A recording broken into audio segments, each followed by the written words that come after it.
Everyone. So today I am interviewing Wendy from Holland. So we are both we have both contributed one book to Raw Vegan Bundle, which is going on until May 11th. So she should be joining soon. And our topic today is raw in femininity. So I'm really excited to talk about it. So let's see. She should be joining. So the Ultimate Raw Vegan Bundle has been happening every year around this time. And this year it's 32 books and about over $1,300 US dollar worth of book and courses. So let's see. Oh, I forgot to invite Wendy.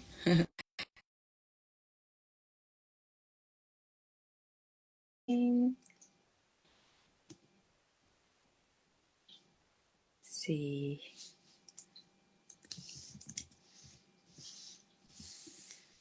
Okay. See.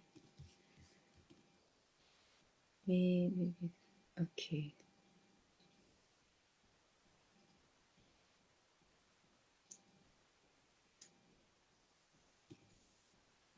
Okay.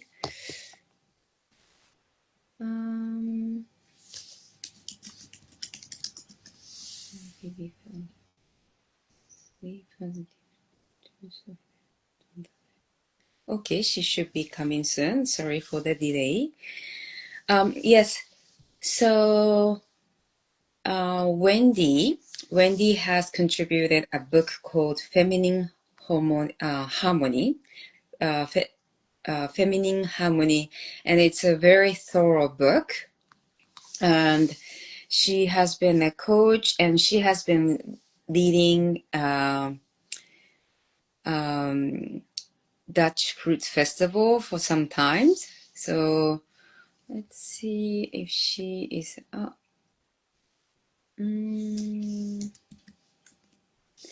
She says she can join, but not sure. You see my invite?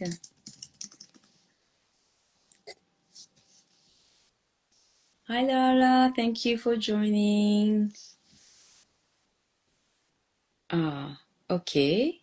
Okay. I think she sees the invite now, so she should be joining. Do you want me to start?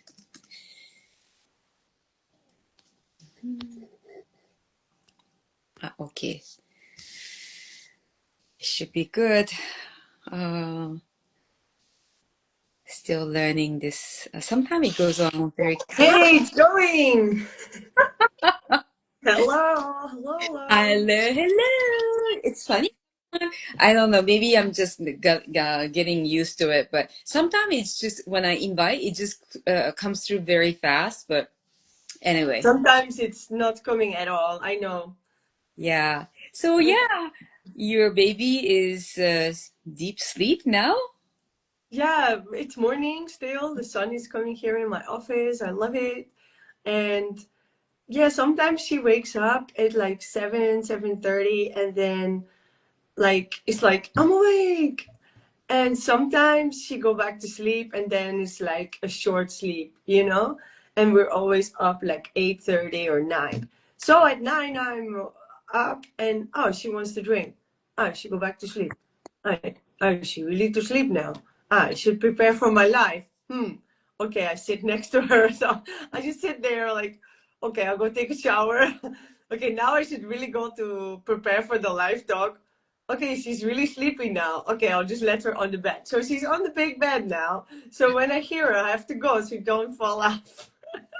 I don't, it never happened. She can crawl off, but you know, you never know.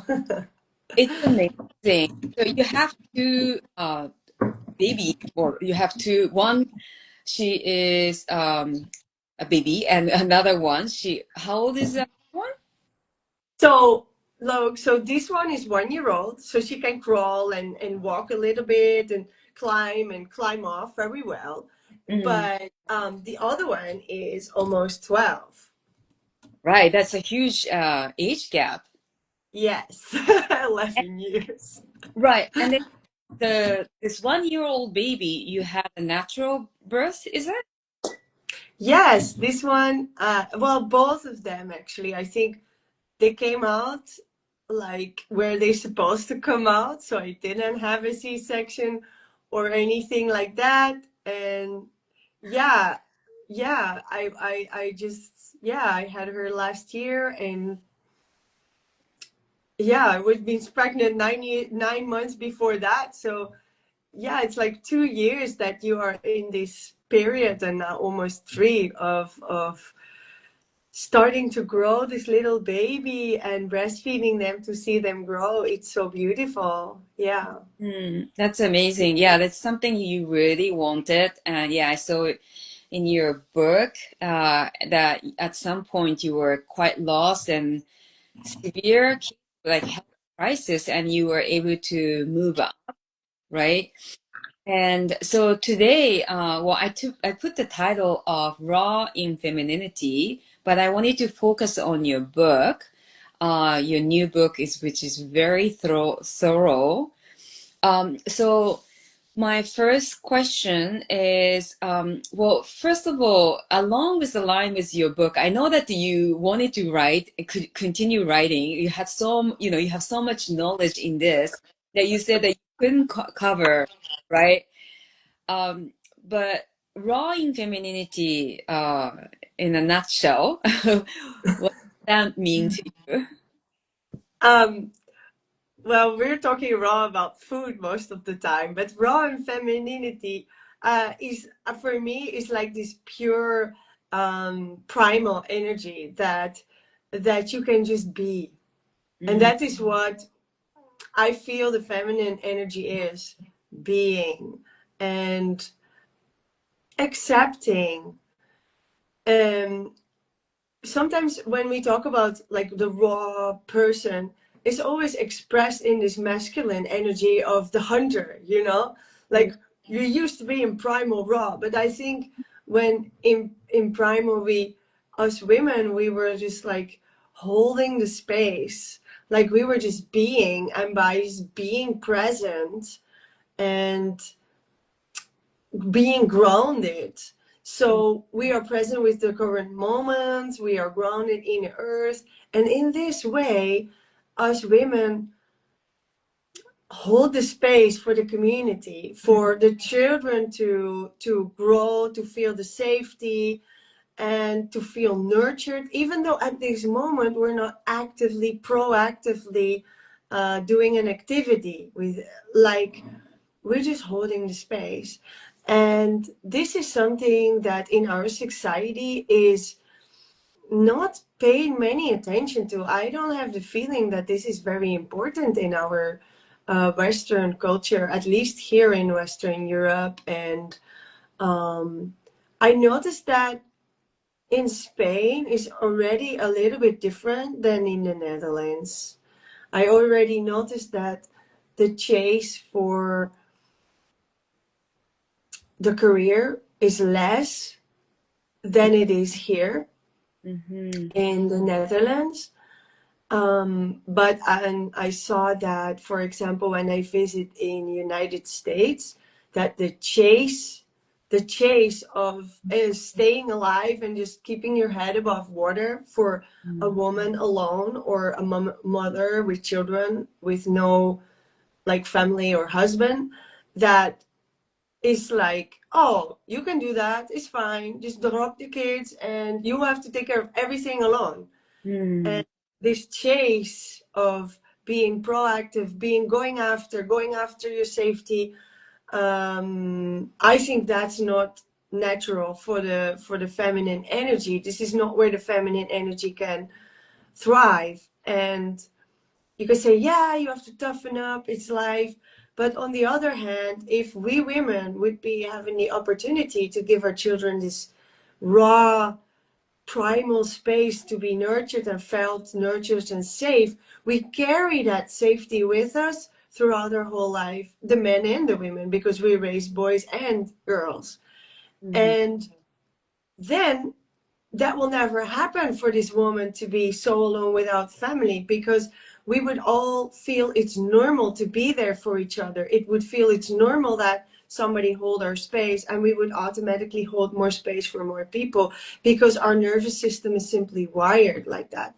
So Mhm. when you ask me like what is this raw femininity, like this is what I feel that raw feminine energy is about, and this is what how it plays out in our my culture, let's say my culture that I mean. So I don't know if this answers your question. Yeah, interesting. Also, yeah, depending on the country, you were mentioning that you were feeling more in Spain, and I also felt like when I was living in France, their equality is so important, and then yet I felt the pressure for everyone to work was so strong. And everyone says that, oh yeah, they in France, they everyone should have this equal rights, and but the reality I saw in France was not, it was quite the opposite, because women in France were still expected to work and also do the house chores. Of course, men helps out at home, but I still saw women, hustling, bustling, and it's so difficult to balance that, energy, right? Like you have to be masculine, you have to move forward, and you're expected to work all the time, even if you have baby.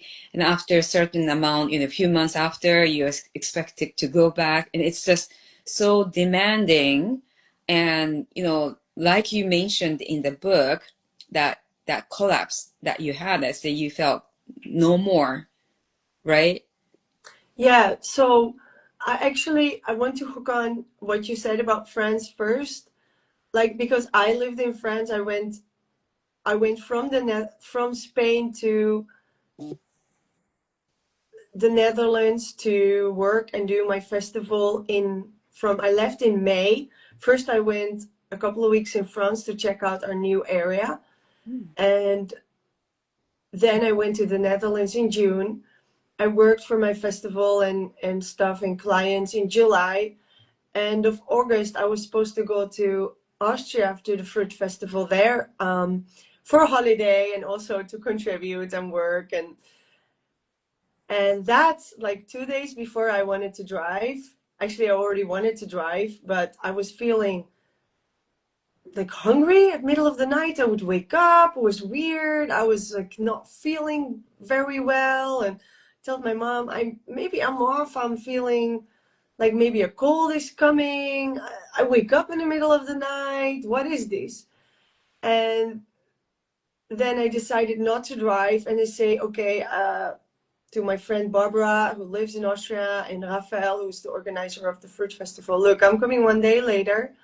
I'm staying in bed. I wanted to drive like halfway, sleep over, and then another half. I said, let me um, let me take an extra day. So my son came to my parents' place. They take care of him, and I stayed in the bed on Saturday.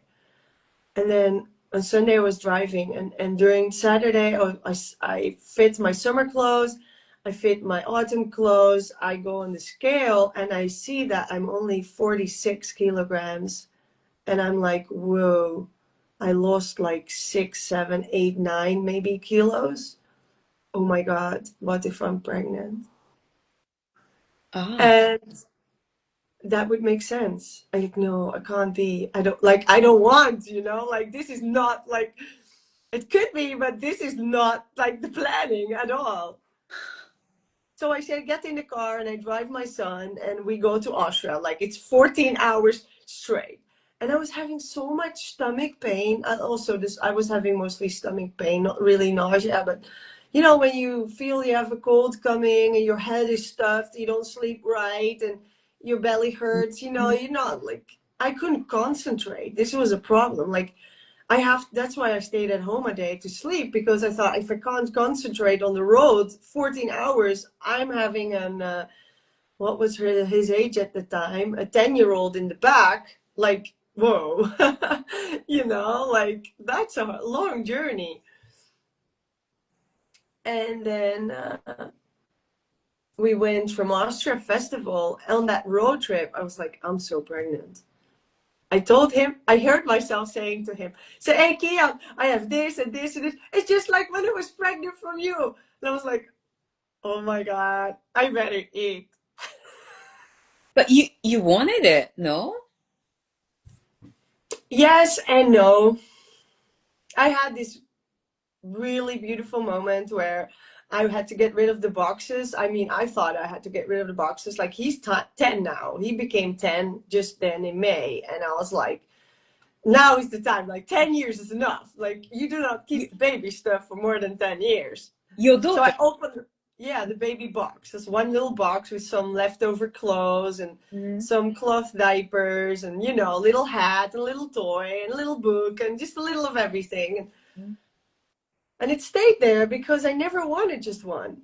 Mm-hmm. And Right. okay, what if? And then I emotionally went to this space in what if I have another baby? Well, the moment I stepped, like I took a step towards this space, the door opened, the sunshine came in. It was, oh, you know, I saw the cute family and the baby. And I think I kind of like opened up and said, hello, baby, you're welcome. And I was not with, her father was like traveling elsewhere and we met only once.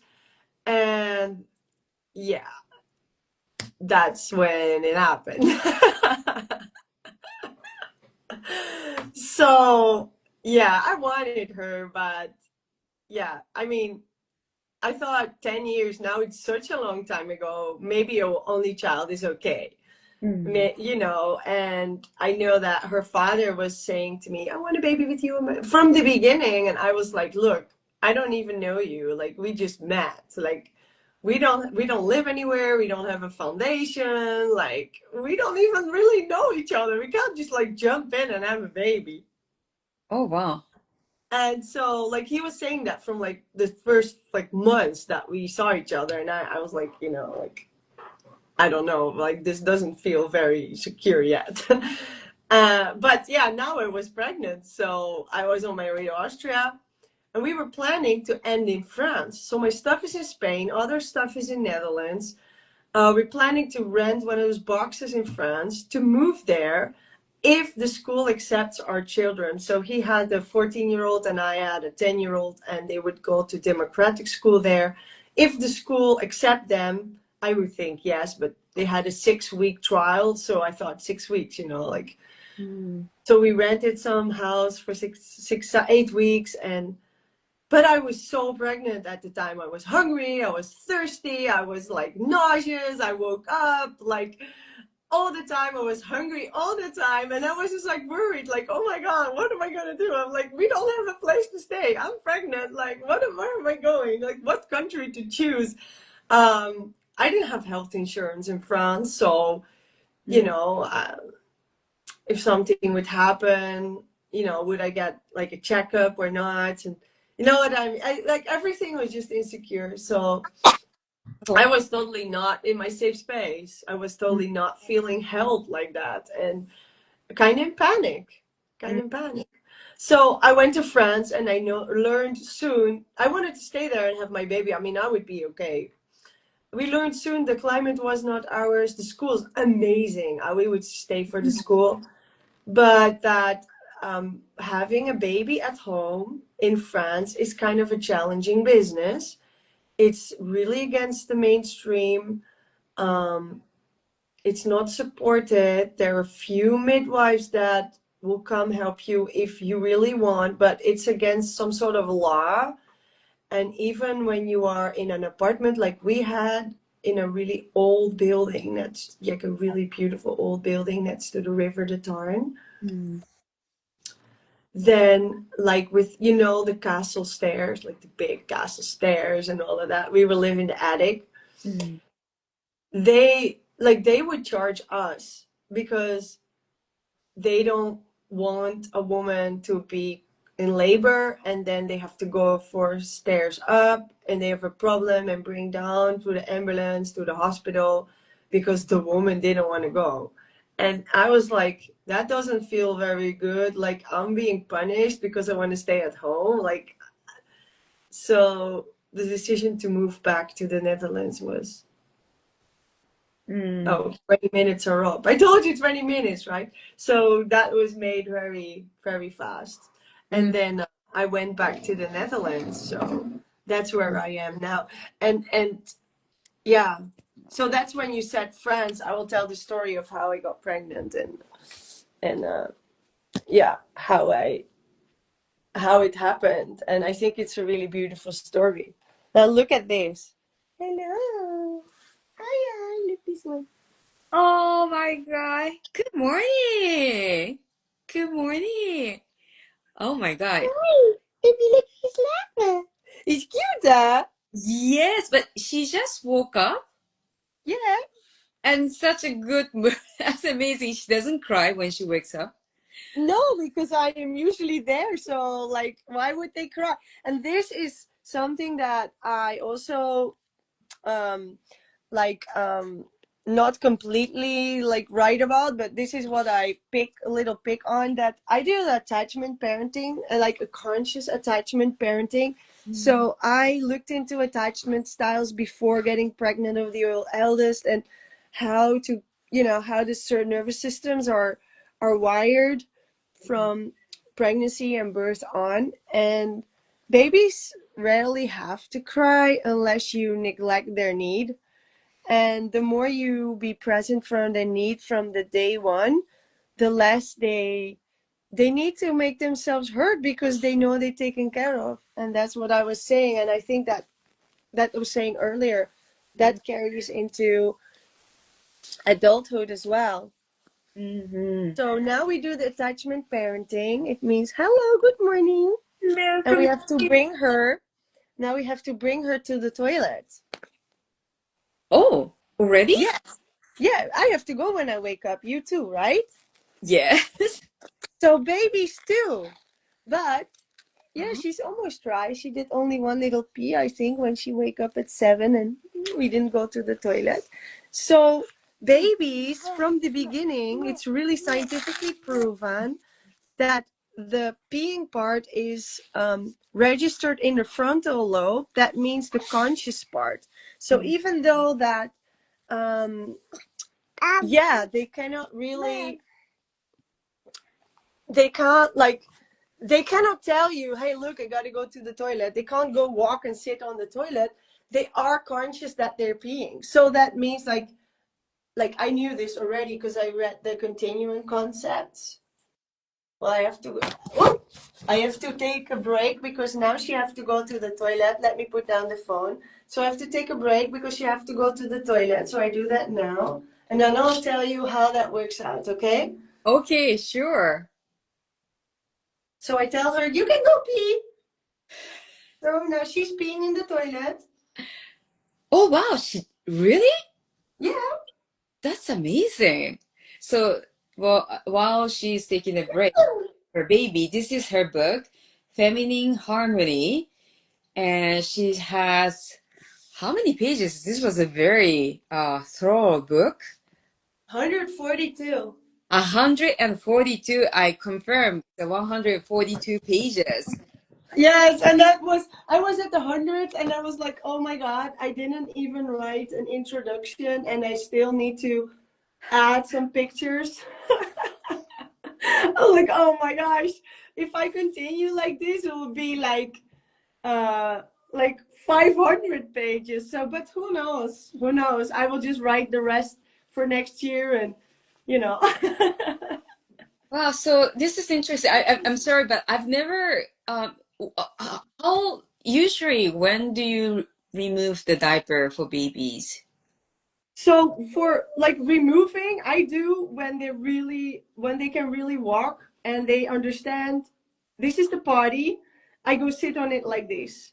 There are people who do not do diapers from the beginning, but it does require the woman to be 100% there with the kids the whole time, Mhm. or have somebody, the husband or someone else, to be there, because they tell you so subtle that you have to look at their face. Mhm. Um, and yeah, you have to feel it in your gut too, kind of. Mhm. So there are people who do it from the beginning. For me personally, I started both of them at 4 months old because, um, yeah, for me it doesn't make sense to do it before. Like, I'm okay with washing the diapers. Mhm. They start eating at like 6 months old, and now she's one. She really has like normal digestion. Hey. Mwah. So I don't want to have the poopies in the diaper. That's my main goal. I don't do that. I just don't do that. A breastfeeding poop is fine. It's liquid, doesn't smell. It's totally cool. But I don't do real poopies because that's just ew. So I want to catch the poopies in the toilet. That's what you do. So my eldest, when he could walk and go to the party himself, I removed the diaper, um, and yeah, I could do it with her too. But I would have to watch the clock and not be distracted. And I'm alone with them. Yeah, so her father's not here, his father's not here, and I work at the computer sometimes. I leave them together with the two of them in another room.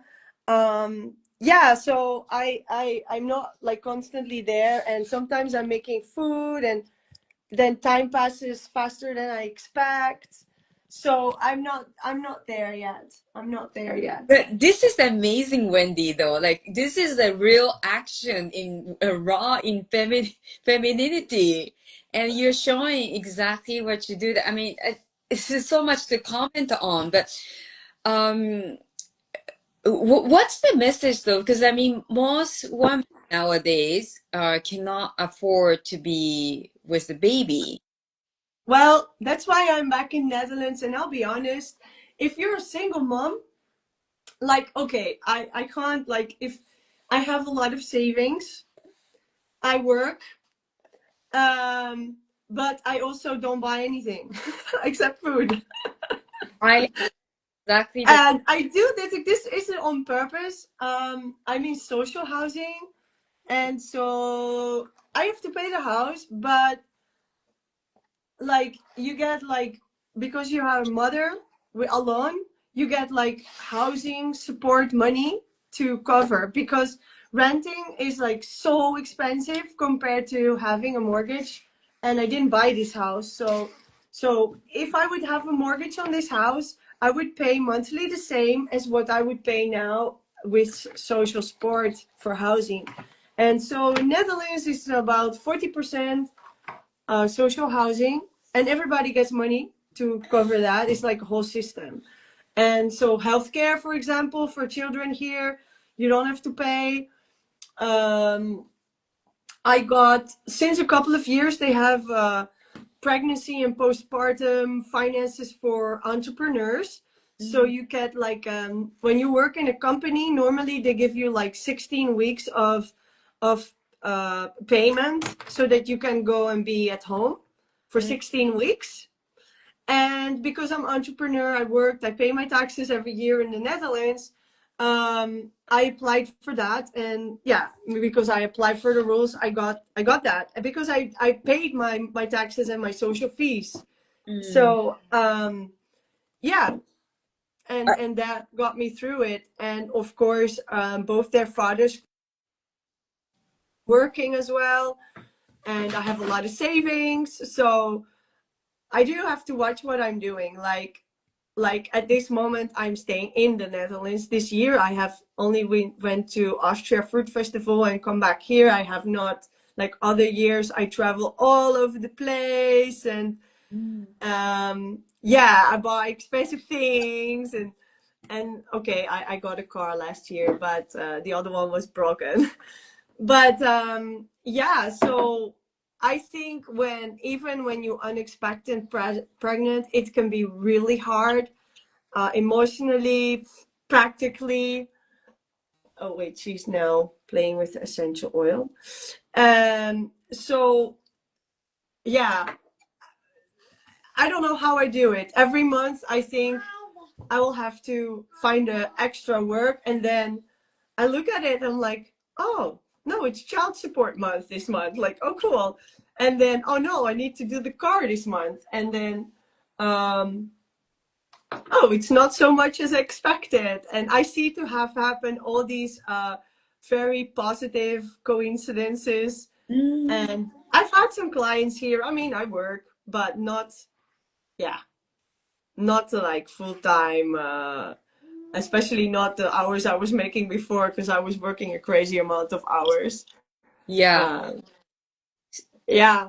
So you were So working full time before, and so you saved up money when you were working before kids.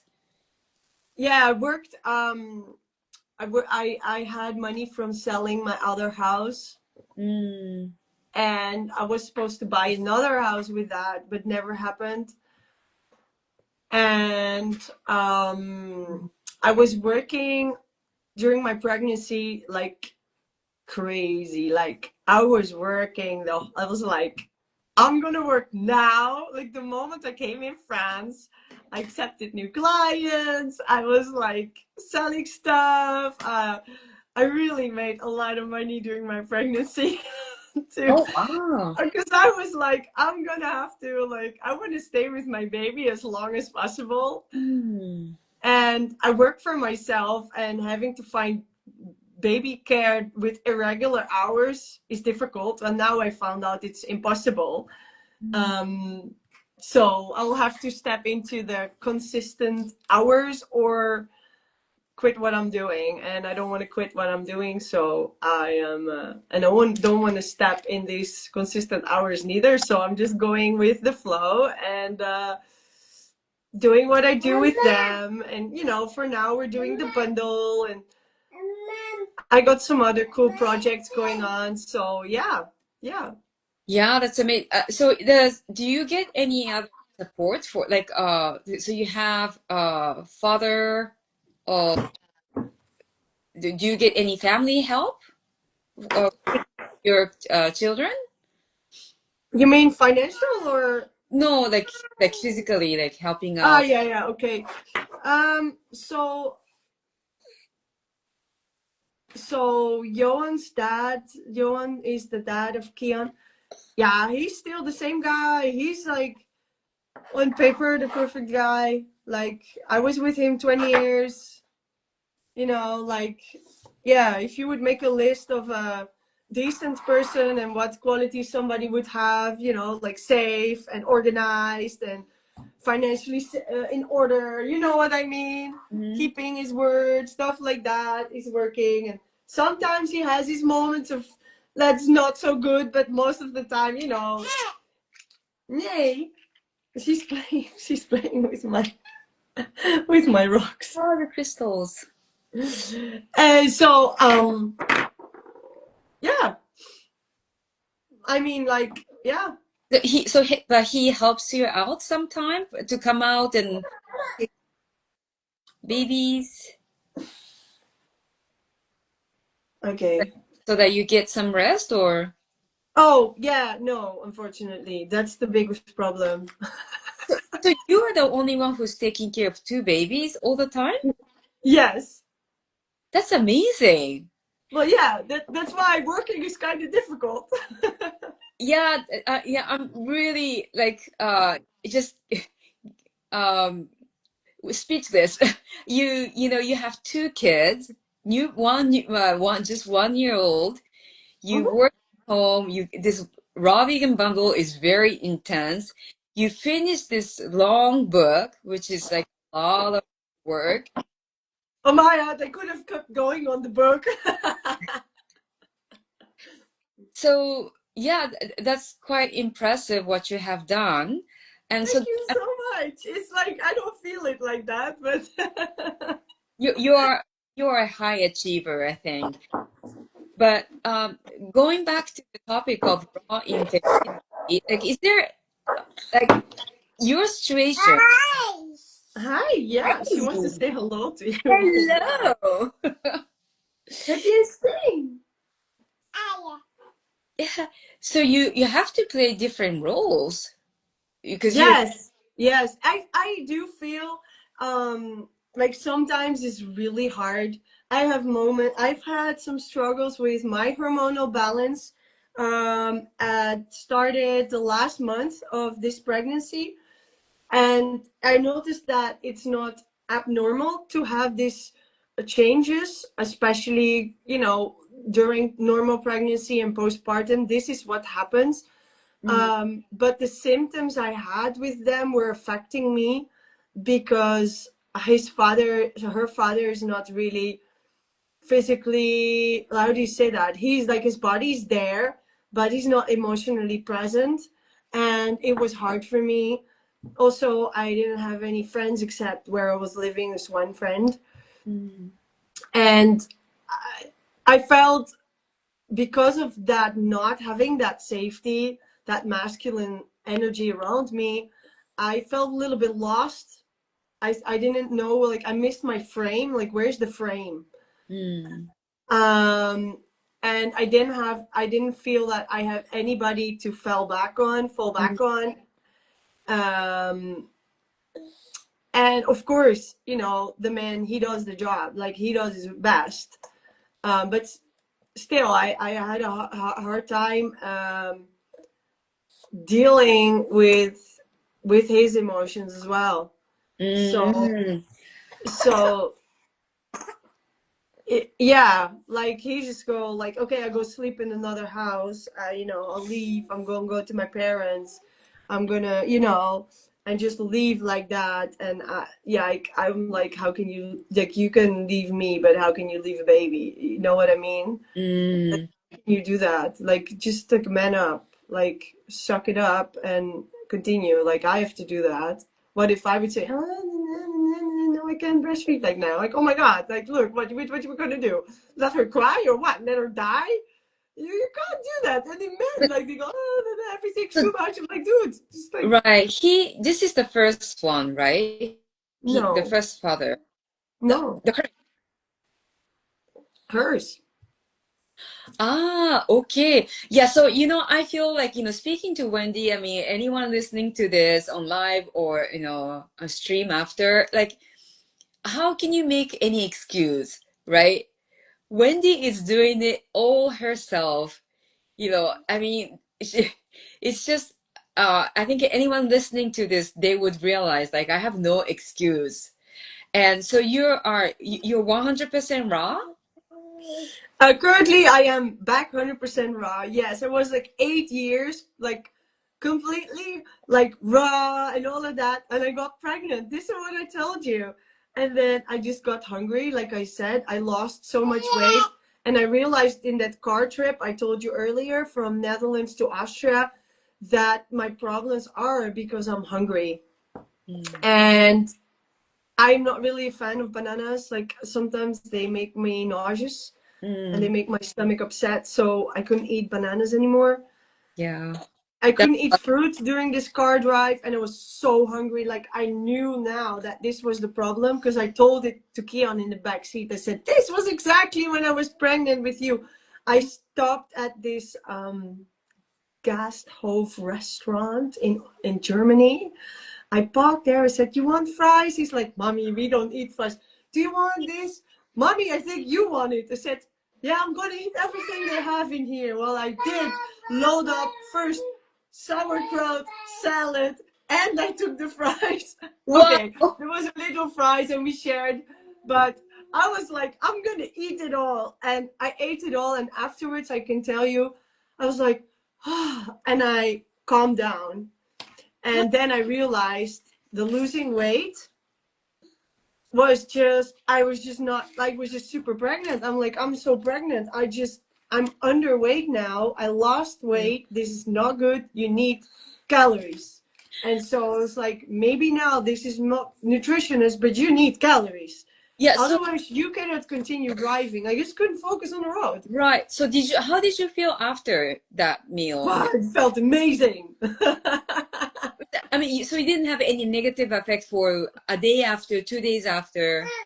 Um, yeah, I do feel a little bit sluggish with that food and heavy, but at this moment, I was so floaty from the hunger that heavy was good.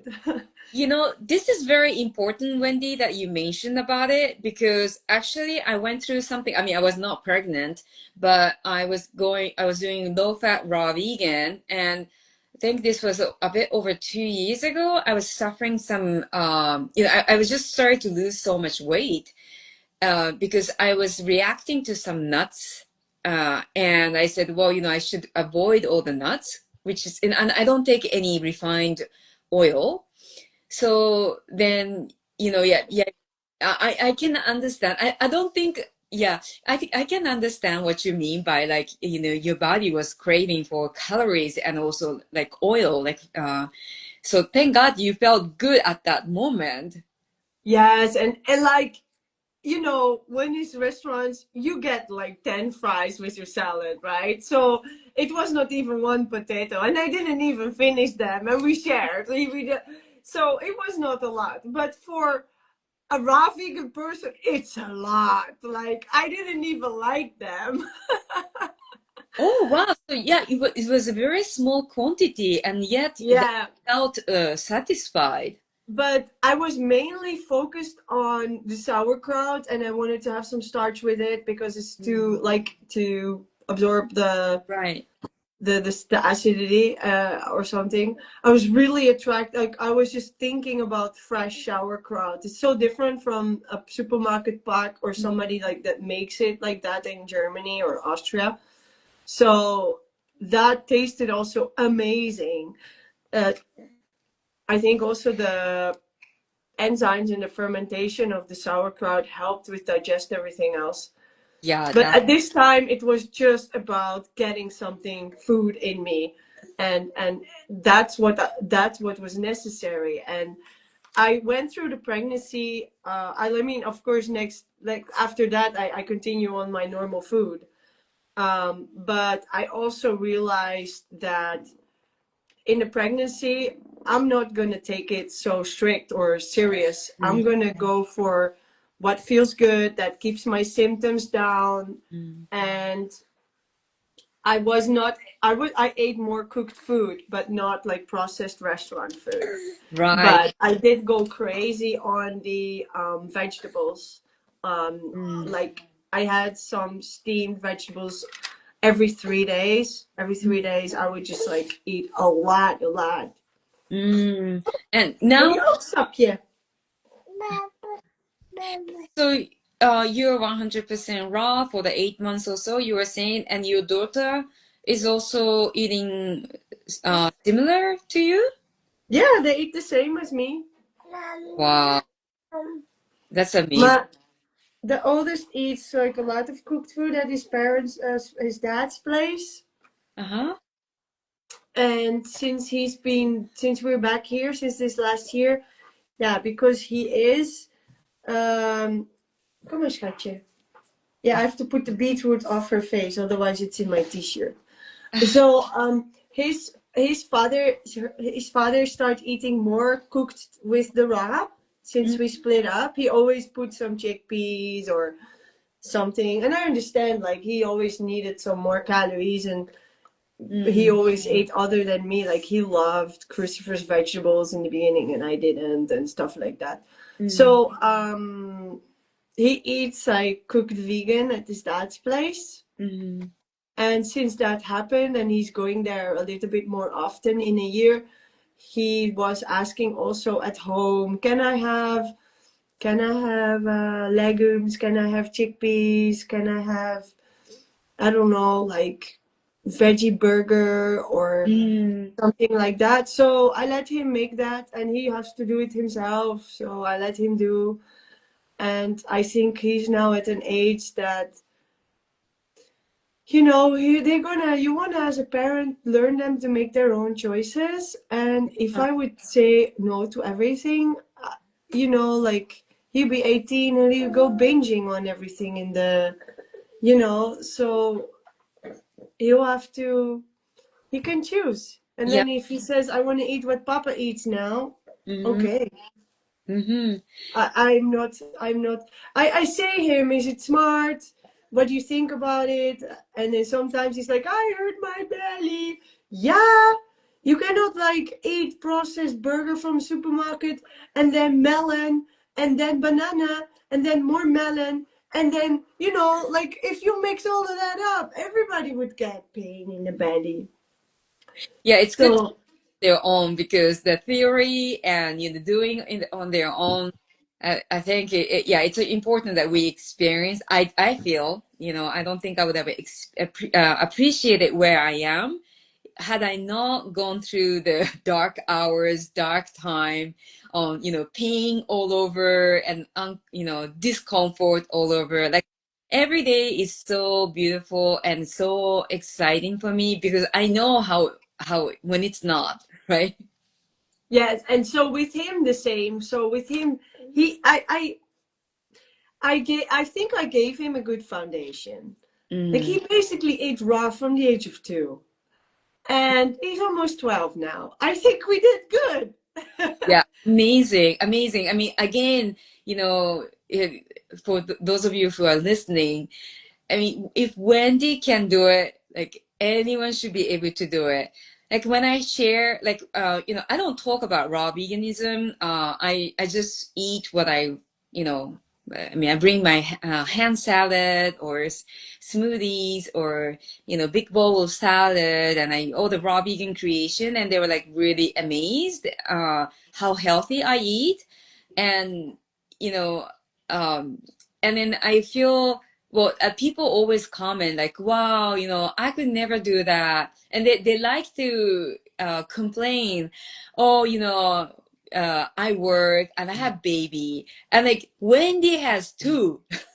Wendy is doing everything by herself. Wendy finished a big book recently. She's doing an Insta Live. I mean, it's just amazing. I mean, I have such an amazing, such a deep respect for you, Wendy. And, thank you so much for sharing the, live, what in action, that taking care of the baby action with, waking her up and, peeing in the So toilet. this is how it is. Like this is my life, how we do now. And I feel like for me, I feel I have to combine um, being a mom with being work because there are different roles, yes. And sometimes, of course, when I have meet clients and I finish the protocol on the computer, I don't have my children around. I have them somewhere else taken care of.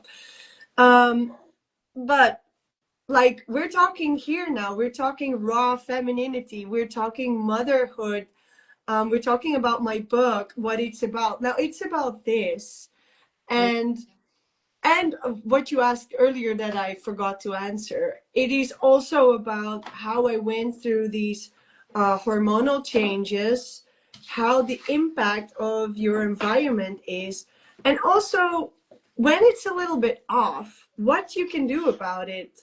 Like my sister gave birth 2 weeks ago, Mm. and her baby was in breech, upside down. Oh, yeah. And my first one was upside down. And 10 years ago, it was like, oh, it's upside down. It's okay. If you're in a bath, you can give birth.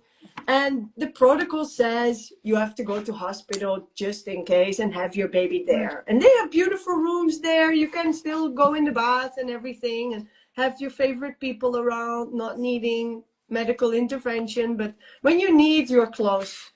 I'm 3 minutes from the hospital right here, so I'm like, I'm not going, right? Oh. So I had my baby at home in the pool. I didn't like, okay, I kind of sort of knew that he was in breach, but then came beetle. She trying to grab the beetroot juice with her hands. Oh, hello. So she just had her baby and he was in breach and in hospital. Oh, and now I got all distracted. But she So still I managed. helped her with calming her down, calming her nervous system, gave her advices, postures to turn the baby. Also talk to the baby. Maybe the baby wants to come upside down. And um, Oh. just talk with the energy of your baby, communicate. But there are so many things: tinctures, herbs, homeopathy, acupuncture, acupressure, movements for meridians that you Mm. can do to turn the baby. And I'm just talking about turning your baby from breech to head down. And the same goes for nausea, pelvic pain, ligament pain, hypermobility, babies being early, babies being late, babies not latching on, too much milk, not enough milk, Mm. um, being depressed, being crying. It all are signs that your body is saying you, hey, I need attention. My energy flow is not optimal. Maybe I need some different nutrients. Maybe there are some blockages emotionally you can get go of. And that's what's in my book. It's a guide. You can open the book, look up your symptom, and read the Yeah. advice. And if you're preparing for any of these phases in your life, you can you can you can read the whole book and be prepared. Like you know what to do. Thank Yeah. you for sharing. Yeah. So much her book. Definitely check out the Ultimate Raw Vegan Bundle, which is available only for $50. My book is in it. Also, a total of 32 books and courses. There are some doctors who contributed it, and it's raw vegan, 100% raw vegan, low fat books. And it's only available until May 11th. And after that, you can buy books individually, but that would cost over 1,300 US dollars. So I cannot recommend enough of this bundle. It would finish in a few days. So it's the link is in either of our Instagram bio, mine, or you can go to Wendy. If you're not following her, please go follow her. And also she's obviously she's quite she's gone through quite a few stages as a mother. So she does also coaching. So if you need help on that, don't hesitate to reach her out. So anyway, I should let you go. I mean, it's amazing, Wendy. I mean, honestly, you're juggling so much, and thank you so much for sharing. Hello. So, um, again, any last words before we close? Yes, so thank you so much. Thank you for this summary. She needs breakfast, so I'm happy to continue because now she keep grabbing the beetroot juice. It's making a little mess, so I'm happy to go downstairs and give her some fruit. And I also want to just say a tip on one thing for people who made it all to the end. Like they will watch me probably during today. Thank you very much for watching. And when you want to raise your children from a raw, natural space, I really recommend checking out the books in the bundle and also have a look at the book from Karen Ranzi, especially she has an awesome book, Raising Healthy Children. She raised two whole generations on raw food, and she having grandbabies now. Check out the book of Dr. Douglas Graham, and also like be prepared. Just people say, "Oh, just go on fruit and try it out," but when you have little children and you have no experience and you have nobody in your surroundings eating vegan or especially raw vegan, it's very good to know what you're looking at, because kids are different. They need higher fat. Their needs are different than one of an adult. So I just want to have like a little safety precaution that it is really important, and yeah, that you really want to have your kids, Girl. and nothing severe will happen. Fruit is the natural thing. That's what it says in the book. Start your kid on fruits and veggies, and after 1 or 2 years you can add other things. And so yeah, follow the nutritional advice. I do that. um Yeah, that was an amazing closing. Thank you so much, Wendy. Definitely follow Wendy if you're not yet. And it's a great contact to have if you are thinking or if you're going through the hello. jullie moet Okay, hoger houden. breakfast time for you. Enjoy your breakfast. Enjoy your morning. Thanks so much again, Wendy, for joining. I look forward to connecting with you again when this bundle kind of slows down. That's okay. And if you want to speak to me tomorrow or any day after, I'm happy to.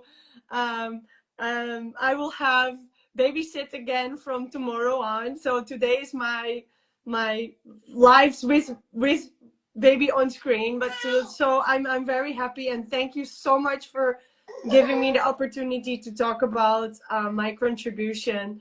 And people go check out Kiko too, because I know that on my channel people would watch this, and go check her out, and follow her as well. So we'll be connected. We stay connected. Excellent. Well, thank you so much again. You have a great day. Let's connect again soon. I'll message you later. Thank you. Have a great evening too. Thank you, Wendy. Bye. Bye.